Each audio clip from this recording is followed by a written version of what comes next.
आचार्य उमा स्वामी विरचित तत्वार सूत्र आचार्य पूज्यपाद स्वामी विरचित सर्वासिद्धि टीका है। परोक्ष जो प्रमाण है उसमें दो विध प्रमाण है, एक परोक्ष और एक प्रत्यक्ष। तो परोक्ष ज्ञान में आचार्य ने ज्ञान ही पहला प्रमाण है, इसका उन्होंने क्या किया, सिद्धि किया था। तो उसके बाद में भी ज्ञान में भी मति श्रुत परोक्ष प्रमाण है, और जो बचे हुए अवधि मनपर्य और केवल ज्ञान प्रत्यक्ष क्या है, ज्ञान है। और इनसे छोड़कर अन्य कुछ भी क्या नहीं है, प्रत्यक्ष नहीं है। तो परसों हमने योगी का जो दिव्य ज्ञान होता है बौद्ध मत के अनुसार, उसका भी आचार्य ने खंडन किया कि जो ज्ञान योगी का दिव्य होता है वो भी प्रत्यक्ष नहीं है, क्योंकि उससे आचार्य ने मतलब जो दोषों को बताया, पहला दोष तो बताया कि अगर ऐसे मान लिया जाए कि योगी का ज्ञान क्या हो जाता है, प्रत्यक्ष प्रमाण है, तो पहले में सर्वज्ञत्व का अभाव हो जाएगा, और दूसरे में क्या कहा, प्रतिज्ञा का खंडन, अपने ही खुद का प्रतिज्ञा का खंडन हो जाएगा। तो सर्वज्ञत्व का अभाव इसलिए बताया कि जो दिव्य ज्ञान है वो कैसा है, हाँ, क्रमवर्ती है। तो क्रमवर्ती होने के कारण क्या हो जाता है, एक समय में एक वस्तु को ही जानेगा, और ज्ञेय कितना है, अनंत है। अनंत होने के कारण जो अनंत वस्तुओं को जो क्रमवर्ती ज्ञान जान नहीं सकता है, तो फिर अनेक वस्तुओं को युगपत जानता है। इसका आचार्य ने दो क्या किया, नियमों को अथवा सूत्रों को, उनका जो तत्वों को बताते हुए निराकरण किया। कि पहले में क्या कहा कि एक ज्ञान युगपत दो वस्तुओं का अथवा दो अर्थों का ज्ञान नहीं करता है, और दो ज्ञान भी एक अर्थ का क्या नहीं करते हैं, ज्ञान नहीं करते हैं।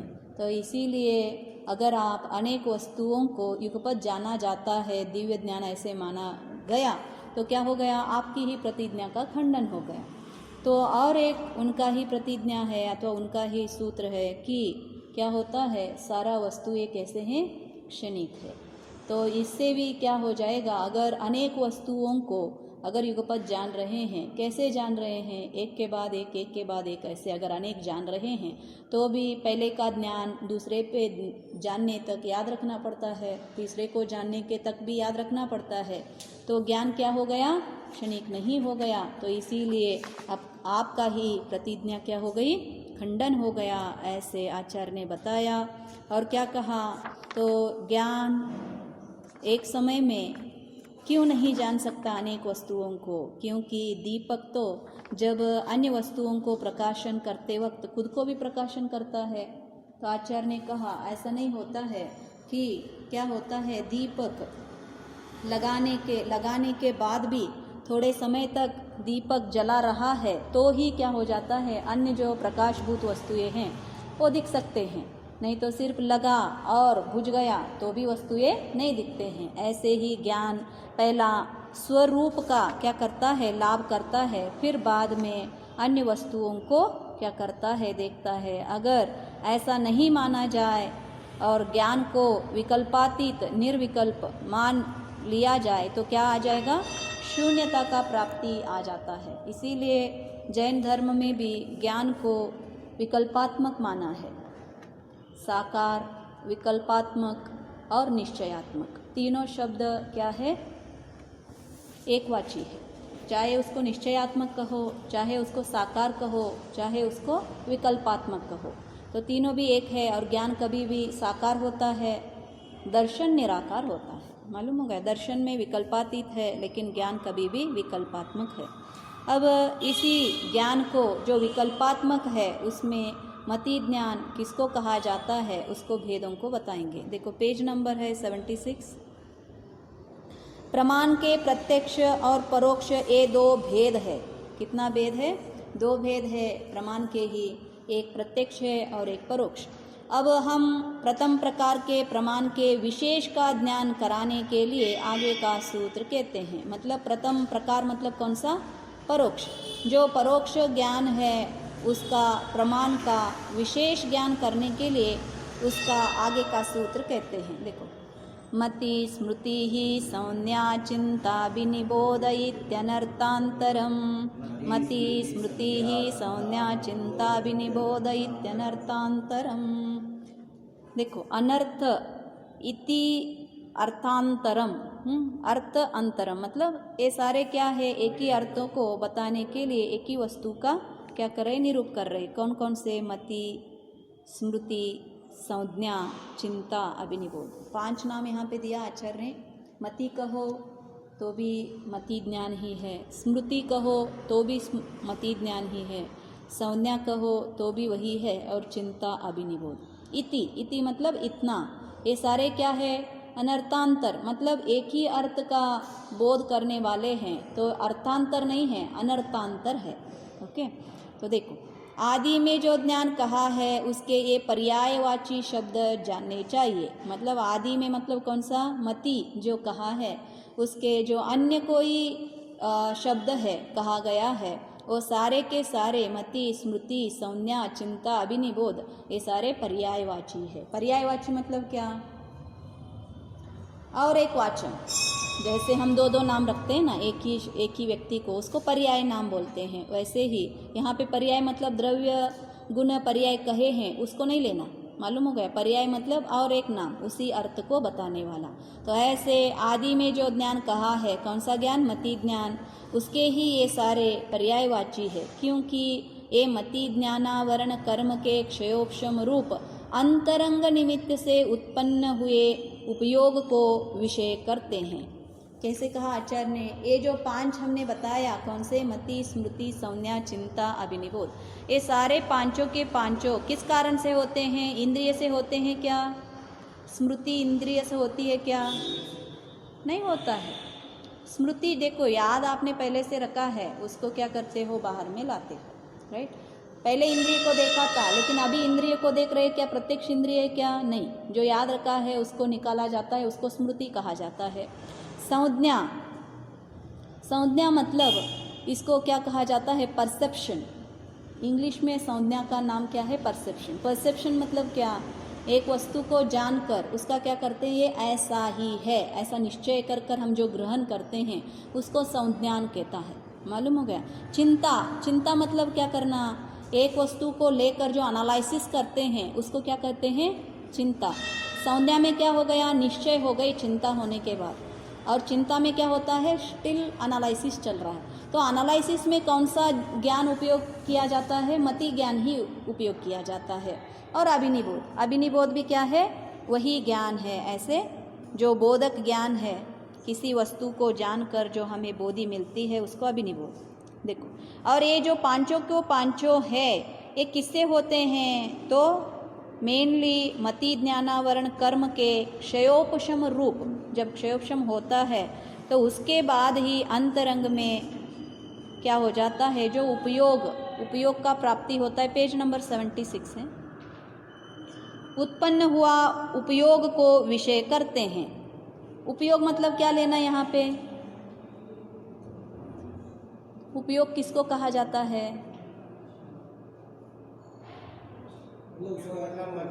ज्ञान और दर्शन को ही उपयोग कहा जाता है। यहाँ पे भी क्या करना? जो उपयोग जीव का लक्षण है। कैसा लक्षण है? उसका ही लक्षण, स्वभाव है उपयोग जीव का। कौन से उपयोग? ज्ञान, दर्शन। लेकिन ये जो ज्ञान और दर्शन का उपयोग का उत्पत्ति किससे हो रहा है? मति ज्ञानावरण कर्म के क्षयोपशम रूप अंतरंग निमित्त से उपयोग का प्राप्ति हो रहा है। स्वभाव के होते हुए भी इसकी उपयोग का उत्पत्ति होने की कारण कौन सा है? मति ज्ञानावरण कर्म के क्षयोपशम। इसीलिए किसी किसी को बहुत स्मृति रहता है, किसी किसी को कम होता है, किसी किसी को कुछ याद ही नहीं रहता है। क्यों नहीं रहता है? क्योंकि उनका मति ज्ञानावरण कर्म की क्षयोपशम कितना है, उतने हिसाब से जो उपयोग अंतरंग में प्राप्ति होता है। लेकिन ज्ञान तो सभी का एक है या नहीं है? जीव का लक्षण ज्ञान है, तो ये भिन्नता क्यों आ गई? किसी को ज़्यादा याद रहता है, किसी को कम याद रहता है। किसी को एनालिसिस की कैपेसिटी ज़्यादा होती है, किसी को कम होती है। तो इसीलिए आचार्य ने क्या बता रहे हैं, मतलब जो उपयोग है वो किस निमित्त से होता है? मति ज्ञानावरण कर्म के क्षयोपशम कितना है उतने निमित्त से जो उपयोग का अंतरंग में प्राप्ति होता है और उस उपयोग से विषय करते हैं और इनकी श्रुतादिक में प्रवृत्ति नहीं होती है। मालूम हो गया? मतलब इसको श्रुत ज्ञान में नहीं लेना। हमें ऐसा लगता है कि जो हम एनालिसिस कर रहे हैं वो क्या है? श्रुत ज्ञान है। लेकिन आचार्य ने यहाँ पे क्या कहा? ये श्रुतादिक में प्रवृत्ति नहीं होती है। एक जो ज्ञान है जो श्रुत से जानकर जो वस्तु का ज्ञान करने वाले हैं उसमें नहीं होता है। ये तो सिर्फ जो अंतरंग निमित्त से उपयोग का कोई भी जो विषय है उसको करके जो वस्तु को जानता है उसको ही क्या कहा आचार्य ने? मति, स्मृति और चिंता, अभिनिबोध कहा। अब देखो अभिनिबोध नम अभिनिबोध। अभिनिबोध मतलब बोध की ज्ञान, इतना ही, मुझे भी ज़्यादा मालूम नहीं है, देखेंगे आगे कुछ अर्थ है। मत अब बताए ना। अब देखो मननम मति ही अर्थ बताया आचार्य ने। मननम मति ही, स्मरणम स्मृति ही, संज्ञानम संज्ञा, चिंतनम चिंता और अभिनिबोधनम अभिनिबोधा। देखो हर एक का अर्थ यहाँ पे आचार्य ने बताया। मननम मति ही, मति ज्ञान किसको कहा जाता है? मननम। मनन मतलब क्या करना? मनन करना बोलते हैं ना, क्या मनन मतलब क्या करना?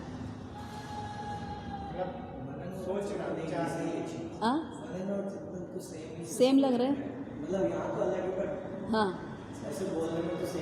सोम लगते हैं ना। हाँ देखो मनन मतलब क्या करना? रिपीटेशन करना। जो हमने जान लिया है उस वस्तु का हर पल मनन करना, मतलब जैसे इसको याद रखना आगे आएगा, स्मृति में आ जाएगा, वो भिन्न है। याद क्या हो गया? रख गया, आपने स्टोरेज में रख लिया है लेकिन यूसेज में नहीं आ रही है। मालूम हो गया? जैसे इसके लिए मनन के लिए क्या करते हैं? जो गाय चारा खाता ही जाता है लेकिन बाद में उसको बाहर ला के फिर क्या करता है? च्यूइंग करता है। तो वैसे ही पहला क्या करेंगे? हम पूर्ण जो कोई देखना है सारा देख के अंदर में घुसा लेंगे, फिर बाद में क्या करेंगे? इन्होंने ऐसा क्यों कहा, ये क्या हो गया, ये सारा करते हैं ना। कभी कभी सभी का सुन लेते हैं जो जो बोलना है, फिर बाद में चिंता करने लगते हैं इसके पीछे क्या होगा, इन्होंने ऐसा क्यों कहा। इसको क्या कहा जाता है? मनन। चिंता भिन्न है। चिंता उसी समय आप एनालिसिस करते हो। देखो इसीलिए मननम मति है। तो इसीलिए इसका आचार्यों ने जो ज्ञान कहा है ना, ज्ञानी मुनियों के लिए मननम, मुनि के लिए मनन कहा है। जो मुनि होते हैं हर पल उनको आत्मा का ज्ञान होता है ऐसा नहीं है, लेकिन हर पल मनन तो करते रहते हैं। मनन करते हैं इसके कारण उनको क्या कहा जाता है? मुनि कहा जाता है। तो इसीलिए ये क्या है? मननम मति ज्ञान। फिर स्मरण स्मृति ही। स्मरण में मनन में भिन्नता आ गया। स्मरण में क्या हो जाएगा? आपके याद में रखना जो बोलते हैं उसको क्या कहा जाता है? स्मरण। आपने एक बार सुना, कितने दिन तक आप याद रख सकते हो आपके स्टोरेज में? धारणा का ज्ञान हम बोलते हैं ना, उसको क्या कहा जाता है? स्मरण। रखा और फिर उसको बाहर में निकालना। स्मरण आया या ना आया बोलते हैं ना, तो याद तो हमने रखा है लेकिन याद भी आना चाहिए ना। जो स्टोरेज में रखा है उसको याद करना चाहिए ना, करना चाहिए। अगर नहीं आया, कोई तो बहुत रट मारे रहते हैं लेकिन जब उसका उपयोग आना है उस समय उसका उपयोग नहीं आता है, याद नहीं आता है। तो इसीलिए क्या बोलते हैं? इनकी स्मरण शक्ति क्या है? कम है। तो इसीलिए आचार्य ने क्या कहा? भिन्न भिन्नता है। मननम मति ही, स्मरणम स्मृति ही। तो मति ज्ञान कितना काम करता है? तो इसीलिए जो स्मरण करना है, जो ईहा, आवाय और धारणा, जो लास्ट का धारणा होता है, सो धारणा में याद रखा जाता है और धारणा से स्मरण किया जाता है। जो धारणा में बैठता है ना उसको हम निकालते हैं नेक्स्ट टाइम में। तो इसीलिए स्मरण। अब संज्ञानम मतलब संज्ञा, जो वस्तु को देखा और ये वस्तु क्या है ऐसा जो ग्रहण होता है। नया कोई वस्तु हमने देखा है, आज तक जन्म में कभी वस्तु ही नहीं, उस ऐसे वस्तु को हमने देखा नहीं है, तो फिर देखा तो उसको हम जानते हैं या ना जानते? कुछ नया है ये तो जानते हैं, फिर उसका निश्चय भी करते हैं, ये ऐसा ही होगा, ये है ऐसा जानते हैं, उसको क्या कहेंगे? संज्ञानम। पहले में क्या किया? जो जाना था उसका रिपीटेशन किया और जो जान रहे हैं उसको याद रखा, फिर अब नया जानने का, इसको क्या कहा जाता है, एक बार ग्रहण करना, इसको ग्रहण करना बोलते हैं। ग्रहण में धारणा में भिन्न है ना। ग्रहण करना मतलब क्या, ग्राहक बोलते हैं। ग्राहक क्या करता है, जिसमें उसका वस्तु नहीं है वो नया सा वस्तु का ग्रहण करता है, अपना बनाता है। जो ज्ञान नहीं है उस वस्तु का नया सा जो ज्ञान हम कर लेते हैं उसको क्या कहा जाता है, ग्रहण। मालूम हो गया। तो संज्ञानम क्या है, संज्ञा, ग्रहण। चिंतनम, चिंता। अब वस्तु के बारे में चिंतन करना, ये वस्तु क्या है, कैसा है, किस उपयोग के लिए आता है, मेरा काम का है या नहीं है, ये सारा जो चिंता करते हैं इसको क्या कहते हैं, चिंतन। तो और अभिनिबोधनम, अभिनिबोधाहा, ये क्या कहते हैं, अभिनिबोधनम, मतलब अभिनिबोध करने के लिए, ज्ञान करने के लिए जो ज्ञान उपयोग किया जाता है उसको क्या कहते हैं, अभिनिबोधाहा। यह इनकी व्युत्पत्ति है। आचार्य ने क्या कहा, ये व्युत्पत्ति का नाम है, जो मति, श्रुत, मति, स्मृति, संज्ञा, चिंता और अभिनिबोध। अब यथासंभव इनका दूसरा विग्रह जानना चाहिए। मतलब कितना हो जाए, ये तो हमने एक विग्रह से बताया है, आपको कितना संभव हो जाता है, यथासंभव अनेक इनका अर्थ है, उसको भी आप जान सकते हो। अभिनिबोध मतलब अनुमान करना बताया है, अनुमान ज्ञान जो होता है उसको अभिनिबोध। अब देखो, यद्यपि इन शब्दों की प्रकृति अलग अलग है, देखो क्या कहा, प्रकृति क्या है, अलग अलग है, हर एक का काम भिन्न भिन्न है। मति का काम भिन्न है, स्मृति का काम भिन्न है, संज्ञा का काम भिन्न है, चिंतन करने का काम भिन्न है।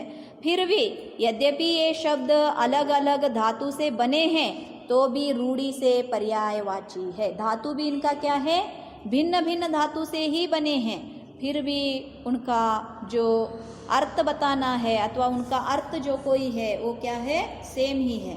इसीलिए इनको रूढ़ी से क्या कहा गया है, पर्यायवाची कहा है। जैसे इंद्र, शक्र और पुरंदर, ये सभी किसका नाम है, इंद्र, शक्र, पुरंदर, इंद्र का नाम है, देवता भी नहीं, इंद्र का नाम। इसीलिए पहले कहा ना, इंद्र, इंद्र को ही शक्र भी कहा जाता है और पुरंदर भी कहा जाता है। और हर एक का अर्थ भिन्न भिन्न है। इंद्र के समय में भिन्न है, शक्र के समय में भिन्न है, पुरंदर के समय में भिन्न है। फिर भी वो सारे तीनों के तीनों शब्द एक ही अर्थ को क्या कर रहे हैं, बोध कर रहे हैं। इनमें यद्यपि ईंधन आदि क्रिया के अपेक्षा भेद है तो भी ये सब एक शचीपति की वाचक संज्ञाएं हैं। शचीपति कौन है, शची इंद्रानी है, उसका पति कौन है, इंद्र है। मालूम हो गया। तो इसीलिए इंद्र कंफ्यूजन न हो जाए, इसीलिए आचार्य ने शची का अपेक्षा दे के उस इंद्र की बात हम कर रहे हैं, ऐसे बोलते हैं। इंद्र मतलब क्या, ईंधन, जो ईंधन को जला रहा है उसको क्या कहा जाता है, इंद्र कहा जाता है। इंद्र को क्रोध ज़्यादा रहता है, उसके कारण उसको ईंधन से कहा है।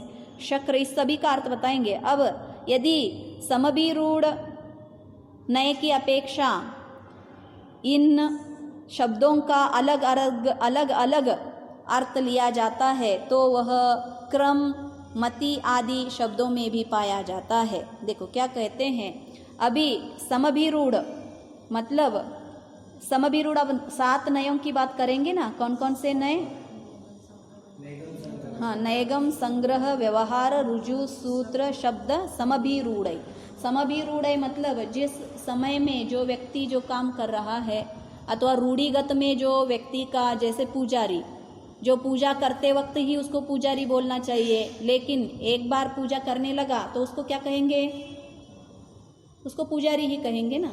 और आप भी सारे पूजा करते हो तो आपको पुजारी बोला जाता है क्या, नहीं बोलते ना। तो ऐसे जो समभिरूढ़ है, रूढ़िगत जो नाम है उसके हिसाब से क्या आ जाता है, ये वाच शब्द आ जाता है। कभी कभी उसने ये काम किया था इसीलिए उसको क्या कहेंगे, हम पुजारी कहेंगे। मालूम हो गया। तो इसीलिए आचार्य ने क्या कहा, जो समभिरूढ़ नय की अपेक्षा इन सारे शब्दों का अर्थ अलग अलग लिया जाता है, फिर भी मति आदि शब्दों में भी वो पाया जाता है, लेकिन किंतु ये मति आदि मति ज्ञानावरण कर्म के क्षयोपशम रूप निमित्त से उत्पन्न हुए उपयोग को उल्लंघन नहीं करते हैं। मतलब ये जो ज्ञान की उत्पत्ति है निश्चय से देखा जाए तो सारे के सारे जो मति स्मृति ये सारे पांचों के पांचों ज्ञान किस कारण से उत्पन्न हुए हैं? जो क्षयोपशम, कौन सा क्षयोपशम? मति ज्ञानावरण कर्म के क्षयोपशम निमित्त से ही उत्पन्न होने के कारण इनको क्या कहा जाता है? मति ज्ञान ही कहा जाता है। और नहीं करते हैं यह अर्थ यहाँ पर विवक्षित है। और प्रकृत में इति शब्द, यहाँ पे इति एक शब्द लिखा है, उसका अर्थ क्या है? इति शब्द का अर्थ भी बहुत सारे होते हैं, तो इसीलिए यहाँ पे इति शब्द किस अर्थ से लेना है? देखो, प्रकृत में इति शब्द प्रकारवाची है, जिससे यह अर्थ होता है कि इस प्रकार ये मति आदि, यहाँ पे क्या लेना? आदि शब्द, इति मतलब इतना, ऐसा भी अर्थ होता है, मालूम हो गया, बहुत अर्थ है, हम देखेंगे उसको भी। प्रकार ये मति आदि मति ज्ञान के पर्यायवाची शब्द है, अथवा प्रकृत में मति शब्द अभिधेयवाची है। इसका अनुसार यह अर्थ होता है कि मति, स्मृति, संज्ञा, चिंता, अभिनिबोध, इनके द्वारा जो अर्थ कहा जाता है वह एक ही है।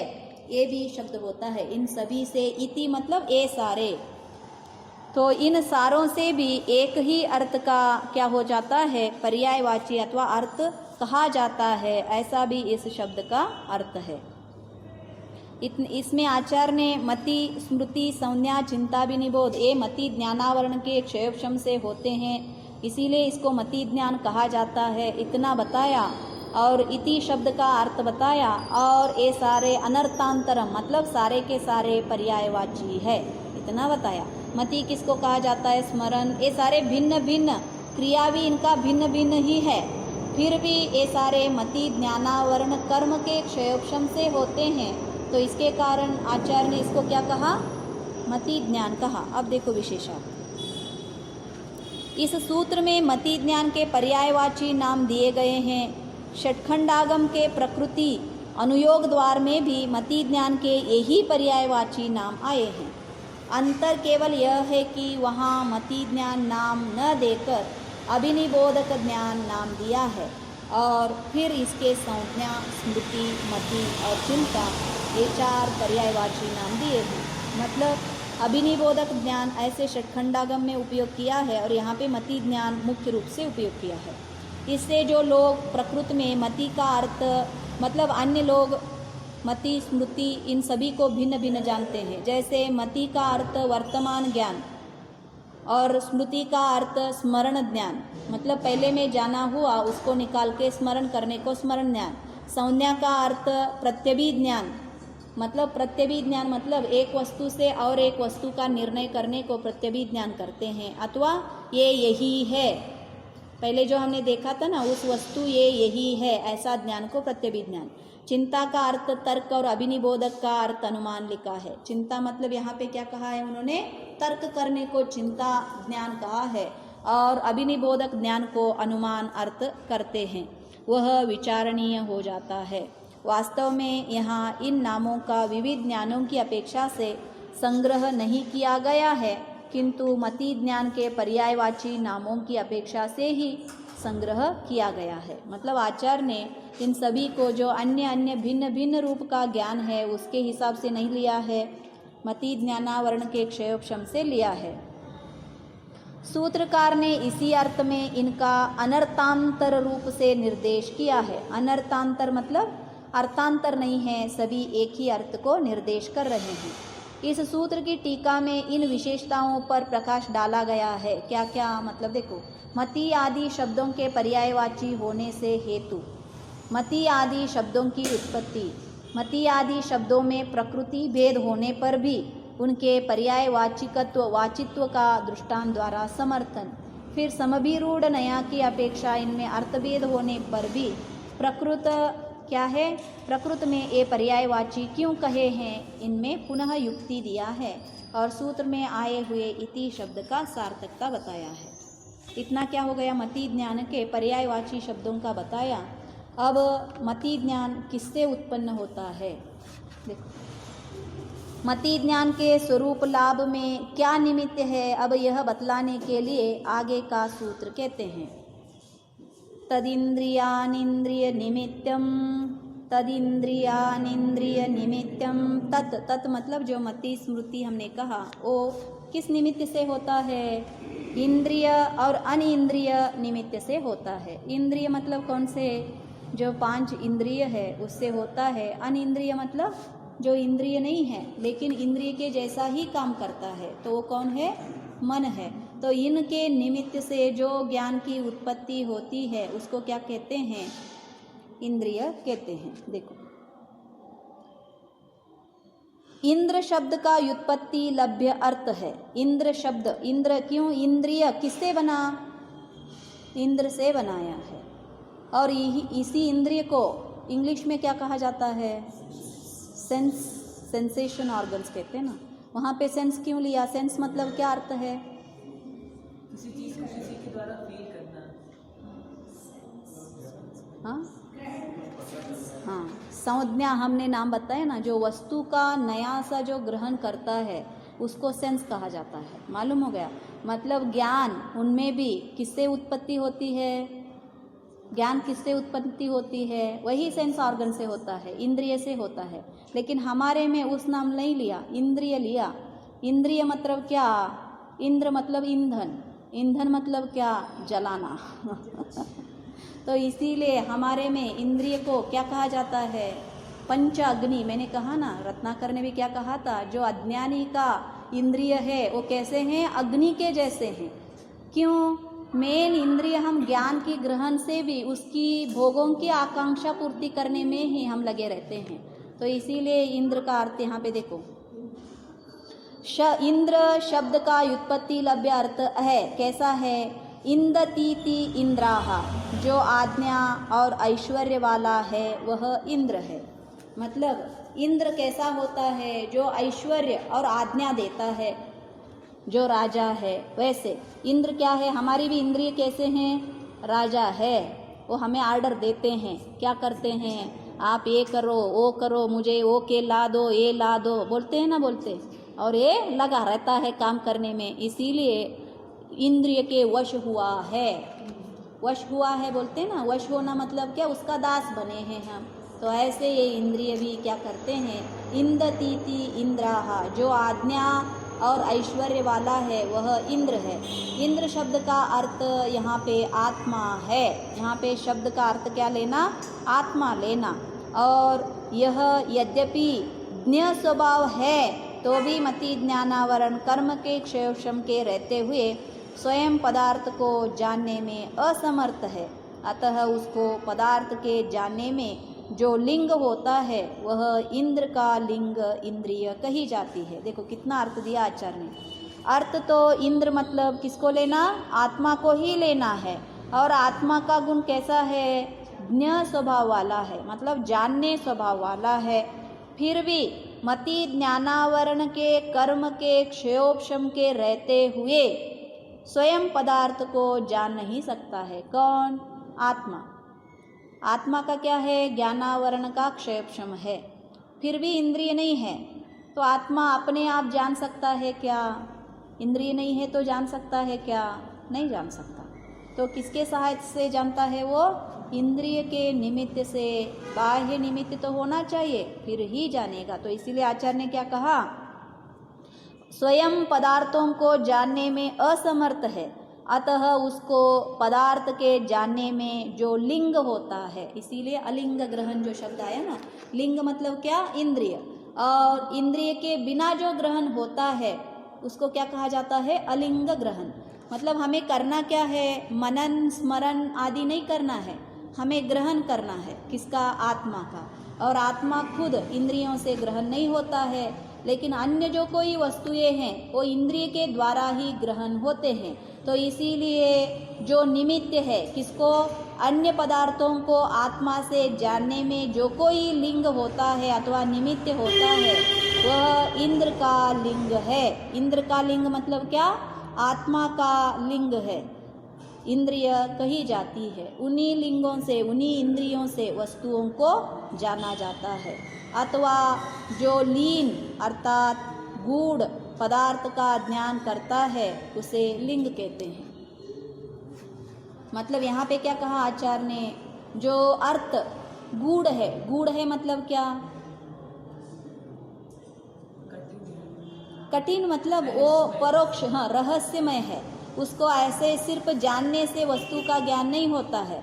ऐसा जो लीन हुआ अत्यंत गूढ़ है, अत्यंत विशेष है, उसका जो पदार्थ का ज्ञान करता है उसको लिंग कहते हैं। मतलब ज्ञान किसका करना है, लिंग का नहीं करना है, अन्य का करना है, लेकिन सहायता किसका लेना है, लिंग का लेना है, चिन्ह का लेना है। तो चिन्ह से अन्य जो रहस्यमय वस्तु को हमें जानना है उसको लिंग कहा जाता है। इसके अनुसार इंद्रिय शब्द का यह अर्थ हुआ कि जो सूक्ष्म आत्मा के अस्तित्व का ज्ञान कराने में लिंग अर्थात कारण है उसे इंद्रिय कहते हैं। मतलब क्या कहा, जिसको इंद्रिय है वो सारे कौन है, जीव है। मालूम हो गया, बाहर के जीवों को जो एक जीव है ऐसे ग्रहण करने के लिए अन्य जीव इनके इंद्रियों को देखकर ये क्या कहते हैं, ये जीव है। पुद्गल में सेंस ऑर्गन्स होते हैं क्या, इंद्रिय होते हैं क्या, नहीं। जहाँ जहाँ पे भी एक इंद्रिय भी हो, स्पर्शनीय इंद्रिय भी प्राप्त हो, तो भी उसको हम क्या कहते हैं, ये जीव है। मालूम हो गया। तो इसीलिए आत्मा का ग्रहण किससे होता है, अथवा जीव का ग्रहण किससे होता है, इंद्रियों से होता है। तो पहला लक्षण वही तो बताएंगे ना, साइंस में जब पढ़ते हो जीव का लक्षण में क्या बताते हैं, हाँ जिसको सेंस ऑर्गन्स होते हैं उन सभी को हम क्या कहेंगे, जीव कहेंगे, कहते हैं ना। तो इसीलिए आचार्य ने क्या कहा, जो बाह्य अलौकिक, जो लौकिक में क्या कहा जाता है, जिसको इंद्रिय है वो कौन है, जीव है। तो आत्मा का ग्रहण किससे होता है, आत्मा के अस्तित्व का ज्ञान करने में लिंग अर्थात कारण है उसे इंद्रिय कहते हैं। जैसे लोक में धूम अग्नि का ज्ञान कराने में कारण होता है, ये हमारे लिए नहीं, अपने आत्मा को जानने के लिए नहीं, जो बाह्य में जीव है उनको जीव मानने के लिए उनकी इंद्रिय हमारे लिए सहायकता है। जिसमें इंद्रिय है उन सारे क्या है, जीव है। और अपने लिए आत्मा को जानने के लिए क्या करना है वो यहाँ पे नहीं दिया है। देखो अब इसीलिए आचार्य ने क्या कहा, जैसे लिंग मतलब ये क्या है, अनुमान ज्ञान बताया। जैसे लोक में धूम का देखकर अग्नि का ज्ञान करते हैं, वैसे इंद्रियों को देखकर जीव का ज्ञान होता है। इसी प्रकार ये स्पर्शनादिक करण कर्ता आत्मा के अभाव में नहीं हो सकते हैं।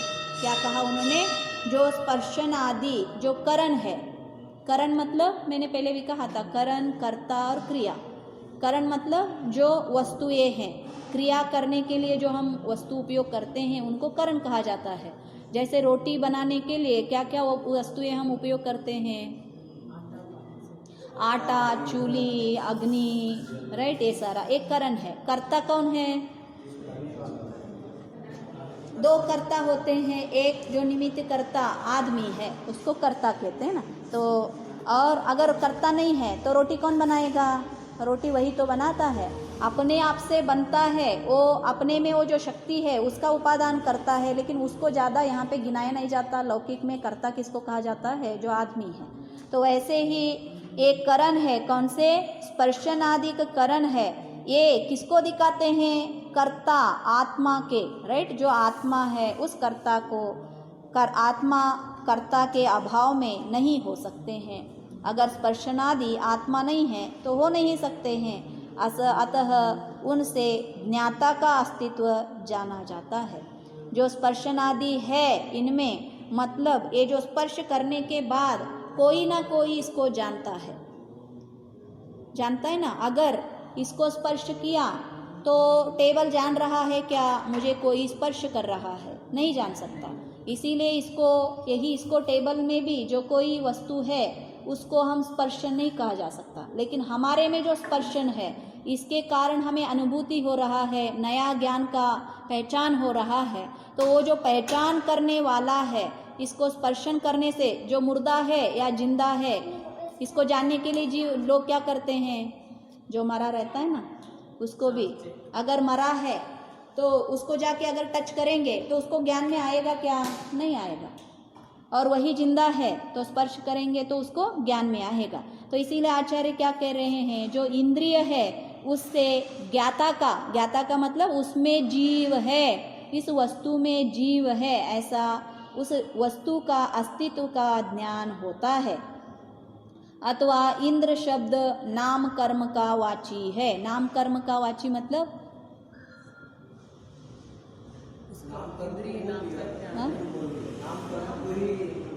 हाँ, मतलब जो एक इंद्र है ना, उसके हिसाब से नाम कर्म का वाची है।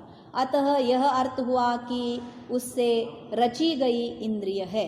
मतलब नाम कर्म मतलब जो 8 कर्म है उसमें से नाम कर्म लेना, और उस नाम कर्म से रचा हुआ इंद्रिय किन से बनते हैं? जो इंद्रिय उसमें भी है ना, कौन कौन से नाम कर्म में? हाँ, जाति जो है उसमें 5 इंद्रिय आ जाते हैं, उनसे इंद्रिय का रचना होता है।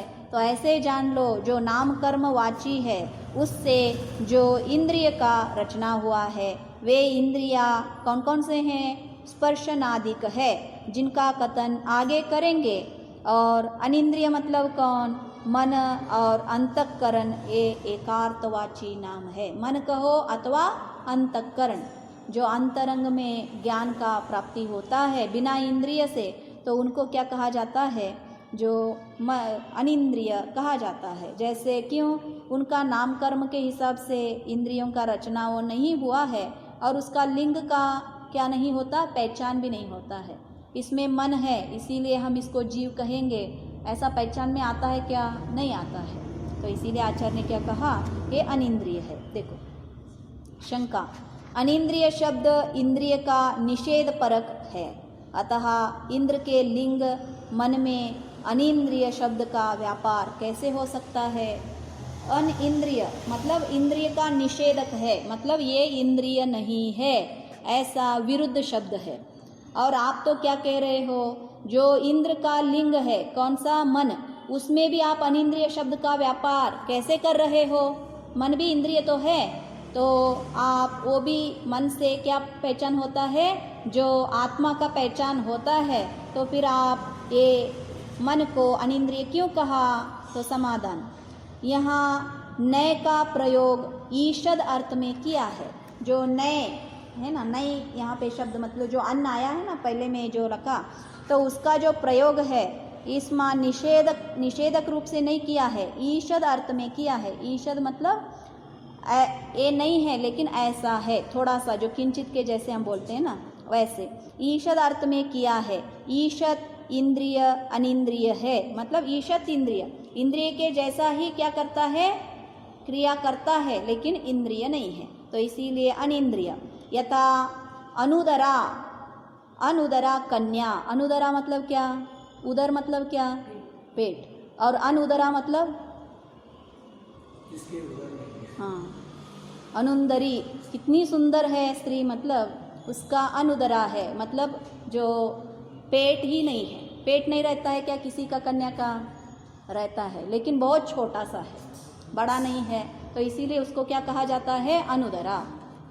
तो ऐसे ही अनुदरा कन्या, जैसे कन्या का अनुदरा कहा, वहाँ पे ईशत मतलब थोड़ा सा क्या है? जो उदर की गुण है, बहुत बड़ा सा नहीं है, वैसे ही यहाँ पे ईशत शब्द के अर्थ में लेना। इस प्रयोग में जो अनुदरा शब्द है उससे उदर का अभाव रूप अर्थ न लेकर ईशद अर्थ लिया गया है। उदर का अभाव नहीं है ऐसा नहीं है, तो उदर का अभाव अर्थ न लेते हुए ईशद अर्थ लेना है। उसी प्रकार प्रकृति में जानना चाहिए। मन मतलब पूर्ण रूप से इंद्रिय नहीं है ऐसा नहीं लेना, लेकिन ईशत रूप से लेना है। शंका, अनिंद्रिय में नय का निषेध रूप अर्थ न लेकर ईशद अर्थ कैसे लिया गया है? फिर से उसका ही यहाँ पे प्रश्न पूछ रहे हैं। आप बता रहे हो निषेध रूप अर्थ न लेना है, ईशद रूप अर्थ लेना है, उसको कैसे लिया जाता है? देखो समाधान, ये इंद्रिया नियत देश में स्थित पदार्थों को विषय करती है और कालांतर में अवस्थित रहती है, किंतु मन इंद्र का लिंग होता हुआ भी प्रतिनियत देश में स्थित पदार्थों को विषय नहीं करता और कालांतर में अवस्थित नहीं रहता। देखो मन का गड़बड़ तो यही है। इंद्रिय क्या करते हैं? जो नियत देश में, मतलब जहाँ जहाँ जिस देश में वो इंद्रिय है वहाँ वहाँ वस्तुओं का ही ग्रहण करते हैं, और क्या करते हैं, कालांतर तक भी जो आपने ज्ञान किया है उसका याद रहता है, स्मरण में रहता है ना। लेकिन इंद्र मन एक डिफरेंट है, वो जो नियत देश का तो ज्ञान करता ही नहीं है, जहाँ पे बैठे हैं उसको छोड़कर मंदिर में आएंगे तो घर का विचार करेगा, घर में रहेंगे तो मंदिर का विचार करेगा। तो इसीलिए प्रतिनियत देश का न करते हुए अन्य देश का विचार करेगा, और जो मन से विचार किया है वो कभी याद भी नहीं रहता है। तो इसीलिए आचार्य ने क्या कहा, जो देश में स्थित पदार्थों का विषय नहीं करता और कालांतर में अवस्थित भी नहीं रहता है।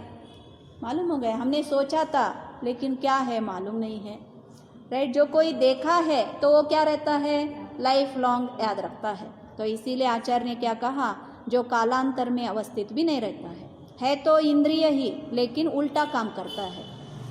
तो इसीलिए आचार्य ने इसको क्या कहा, अनिंद्रिय। इंद्रिय का क्या काम करना है, उससे क्या कर रहा है, विरुद्ध काम कर रहा है। यह अंतःकरण कहा जाता है। और एक शब्द मन को क्या कहा जाता है, अंतःकरण, मतलब अंतरंग की करण है। अंतरंग, करण मतलब जो सेम शब्द लेना, अंतः मतलब क्या, अंतरंग का, अंतरंग में ये प्रकट होता है, बाह्य में दिखता नहीं है।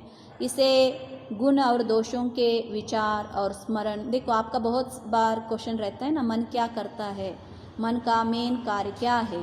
तो यहाँ पे क्या कहा आचार्य ने, इसका मेन कार्य क्या है, इसे गुण और दोषों के विचार और स्मरण करने आदि कार्यों में इंद्रियों की अपेक्षा नहीं लेनी पड़ती, तथा मतलब क्या किया, मन मेनली हित अहित का विचार करता है। तो इसीलिए आचार्य ने क्या कहा, गुण और दोषों के विचार करता है। ये कोई भी गुण दोष हो उनमें विचार करने में मन का उपयोग होता है, और स्मरण भी किससे होता है, मन से होता है, इंद्रिय से नहीं। मन में मन से स्मरण होता है, और इन सारे कार्यों में इंद्रियों की अपेक्षा नहीं लेना पड़ता है। जो हित अहित जानने के लिए हमें इंद्रियों से देखना पड़ता है क्या, नहीं। और इसीलिए आचार्य ने क्या कहा, जो नहीं लेनी पड़ती तथा चक्षु आदि इंद्रियों के समान इसकी बाहर उपलब्धि भी नहीं होती है। क्या कहा पहले में, इंद्रियों की, इसको अंतःकरण क्यों कहा जाता है, ये इसका अर्थ बता रहे हैं। पहले में क्या कहा, मन अनिंद्रिय क्यों है, इसका अर्थ आपको याद रहता है ना अभी। अब इसको मन को अंतःकरण क्यों कहा जाता है, क्योंकि ये जो गुण दोषों का विचार करता है और जो पहले में हमने जाना है उस विषयों को स्मरण भी कराता है। कुछ याद करो तो हम क्या करते हैं, इंद्रिय, सारी इंद्रियों को बंद करके मन को एक्टिव करते हैं ना। वो क्या करता है, कहाँ पे हमारे स्मृति पटल में पड़ा है उसको लाने की कार्य करता है। तो इसीलिए आचार्य ने क्या कहा, जो गुण दोषों को विचार करने में और स्मरण करने में इंद्रियों की उपयोगिता नहीं लेती है, और चक्षु आदि इंद्रिय की समान इसका बाहर में उपलब्धि भी नहीं है। मन कहाँ है, दिखाओ तो दिखा सकते हैं क्या, नहीं दिखा सकते। इसीलिए इसको क्या कहा आचार्य ने, अंतःकरण, बाहर उपलब्धि भी नहीं होती। इसलिए यह अंतर्गत करण तो है ही, जैसे इंद्रिय भी करण है ना, वैसे ही ये भी करण है, लेकिन है कैसा, अंतर्गत करण होने से अंतःकरण कहलाता है। इसलिए अनिंद्रिय में नय का निषेध रूप अर्थ न लेकर ईषद अर्थ लिया गया है। मालूम हो गया, सिद्धि की आचार्य ने, निषेध करेंगे तो इंद्रिय ही नहीं है, इंद्रिय जो कार्य करता है वो नहीं करेगा। एक करता है इंद्रिय का ही कार्य, लेकिन उससे उल्टा कार्य करता है, और इंद्रियों की सहायता भी नहीं लेता है, और बाह्य में इसका इंद्रिय का रचना भी नहीं दिखता है। तो इसीलिए आचार्य ने इसको क्या कहा, अनिंद्रिय कहा। शंका, सूत्र में तत्पद किस लिए दिया है, यहाँ पे दिया ना, तद इंद्रियानिंद्रिय निमित्तम। तत् कौन है फिर, इंद्रिय और अनिंद्रिय निमित्त से कौन होता है, जो पहले का मति स्मृति जो ज्ञान है वो होता है। समाधान, सूत्र में तद पद मति ज्ञान का निर्देश करने के लिए दिया है। शंका, मति ज्ञान निर्देश का अनंतर किया ही है, और ऐसा नियम है कि विधान या निषेध अनंतरवर्ती पदार्थों का ही होती है। अतः यदि सूत्र में तत्पद न दिया जाया तो भी मति ज्ञान का ग्रहण प्राप्त होता है। तो आचार्य ने क्या कहा, यहाँ पे शंका क्या उठाया, आप और एक बार तत् कहने की कोई ज़रूरत नहीं था। क्यों? कभी भी तत् मतलब उसके पहले के अभी नज़दीक में है उसी शब्द का ही क्या किया जाता है, ग्रहण किया जाता है।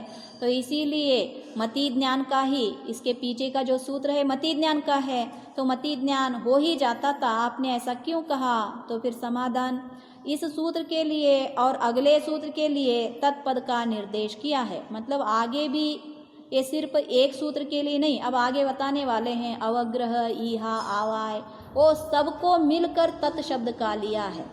तो इसीलिए हमने निर्देश किया है मति आदि पर्यायवाची शब्दों के द्वारा जो ज्ञान कहा गया है वह इंद्रिय, इनिंद्रिय, अनिंद्रिय के निमित्त से होता है और उसी के अवग्रह, ईहा, आवाय और धारणा ये 4 भेद है।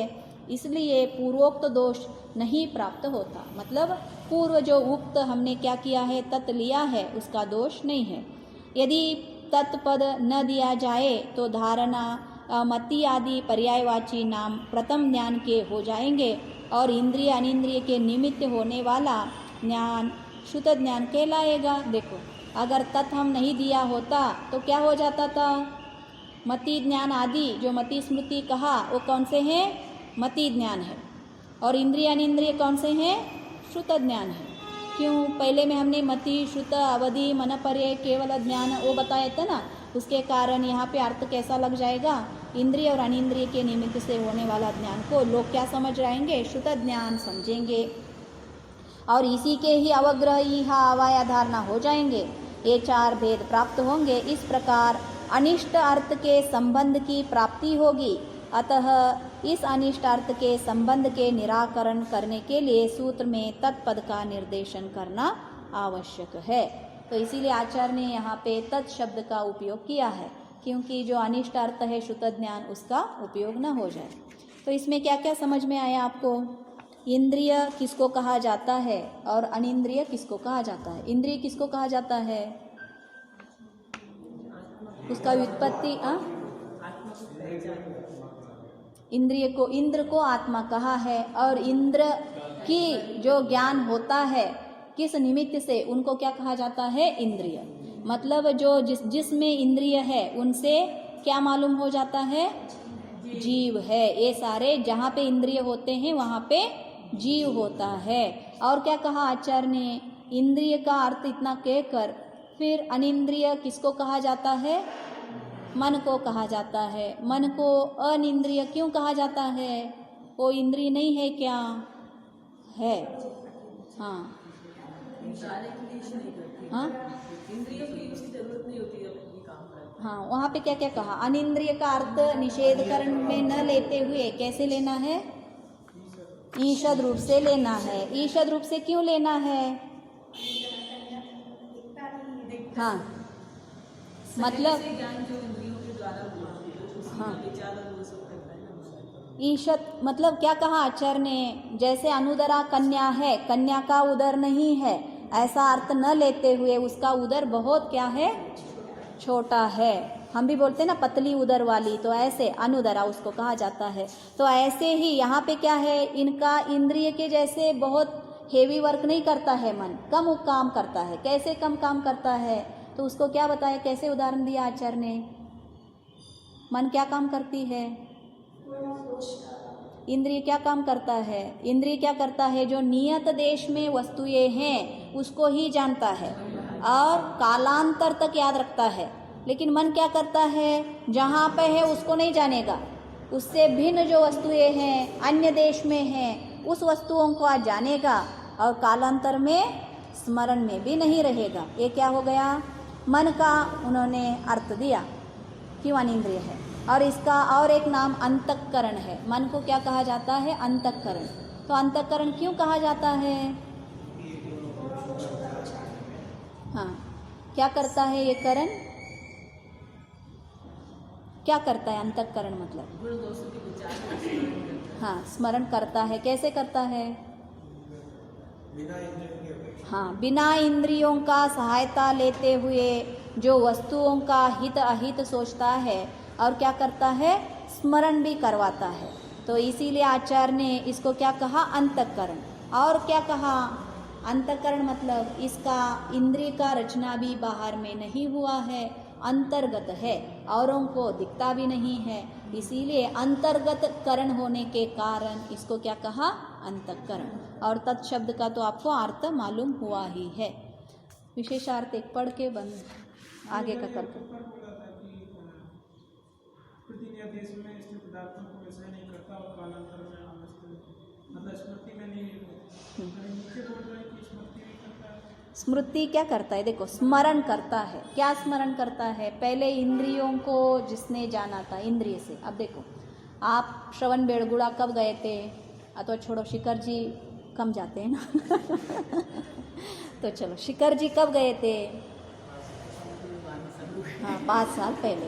अब कैसे जानोगे, स्मरण करते हैं ना। आंख बंद करोगे क्या, आंख खुला करोगे, तब आंख बंद करोगे और मन को एक्टिव करोगे, और मन क्या करेगा, आपने इंद्रियों से कैसे कैसे जाना था उसी रूप से देखता है या ना देखता, तब आपका इंद्रिय वर्क कर रही है क्या, नहीं कर रही। इसके कारण इसको क्या कहा, जो इंद्रियों से हमने पहले जाना था उसको स्मरण करने में कौन हेल्प करता है, मन करता है। लेकिन उपयोगिता इंद्रियों का लेता है क्या, नहीं लेता। क्यों, उसका काम ही वो है ना, जहाँ पे वो रहेगा उसको नहीं जानेगा, जहाँ उसका भिन्न देश का वस्तु को जानना उसका कार्य है। तो इसीलिए आचार्य ने क्या कहा, स्मरण करता है। हाँ हाँ, देखो अब इमेजिनेशन करते हो, इमेजिनेशन किससे किया जाता है, मन से। इसीलिए आचार्य ने क्या कहा, जो विषयों को जानता है किससे, मन से, इंद्रिय की मतलब हेल्प नहीं लेता है। और जो इमेजिनेशन आपने किया है कितने दिन तक याद रखेगा आपको, आपने जो इमेजिन किया है, और कल इमेजिनेशन भिन्न हो जाता है, वास्तविक नहीं है ना। आप जो कल्पना करना चाहते हो करते रह जाओ, तो इसीलिए क्या हो जाता है, भिन्न हो जाता है। 1 साल के बाद हम आके आपको पूछेंगे, अरे आपने 1 साल के पहले चंद्रमा में गए हुए क्या किया था, इमेजिनेशन किया था। अच्छा मैंने किया था क्या, मुझे ही याद नहीं है। बोलते हैं ना हम कितना कल्पनाएं करते हैं, सब कल्पनाएं हमें याद रहते हैं क्या, नहीं। लेकिन छोटे से हमने जो कोई वस्तुओं को देखा है उस सभी को भी पूछेंगे तो याद रहता है ना रहता। तो ये भिन्नता यहाँ पे स्मरण में आचार्य ने दिया है। विशेषार्थ, इस सूत्र में मति ज्ञान की उत्पत्ति के निमित्तों की चर्चा करते हुए वे इंद्रिय और मन के भेद से 2 प्रकार के बतलाए हैं। यद्यपि इस ज्ञान की उत्पत्ति में अर्थ और आलोक आदि भी निमित्त होते हैं, पर वे अव्यभिचारी कारण न होने से उनका यहाँ निर्देश नहीं किया है। मतलब ज्ञान के उत्पत्ति में अर्थ भी होना चाहिए और आलोक मतलब देखना भी होना चाहिए, अथवा प्रकाश भी होना चाहिए, लेकिन उनका यहाँ पे कारण नहीं बताया है। इसकी टीका में इंद्रिय अनिंद्रिय शब्द का अर्थ क्या है, इस पर प्रकाश डालते हुए इंद्रिय को जो प्रतिनियत देश को विषय करने वाला और कालांतर में अवस्थित रहने वाला, तथा मन को अनियत देश में स्थित पदार्थों को विषय करने वाला और कालांतर में अवस्थित नहीं रहने वाला बतलाया है। सो इसका तात्पर्य है कि जिस प्रकार इंद्रिया देश और काल दोनों की अपेक्षा नियत विषय को ग्रहण करती है, वैसा मन नहीं है। इस प्रकार मन का विषय नियत नहीं है, उसकी इंद्रिय गम्य और अतीन्द्रिय सब विषयों में प्रवृत्ति होती है। इसका दूसरा नाम अंतःकरण क्यों है, इसका स्पष्टार्थ टीका में किया है, शेष कथन सुगम है। आगे का इसके भेद है मति ज्ञान के, हम आगे जानेंगे। जावानी के ज्ञान से सूझे लोकालो, सो मस्तक नमो सदा देत होडो। हे जिनवानी भारती तो हे जपो दिन रैन, जो तेरे शरणा गए सो पावे।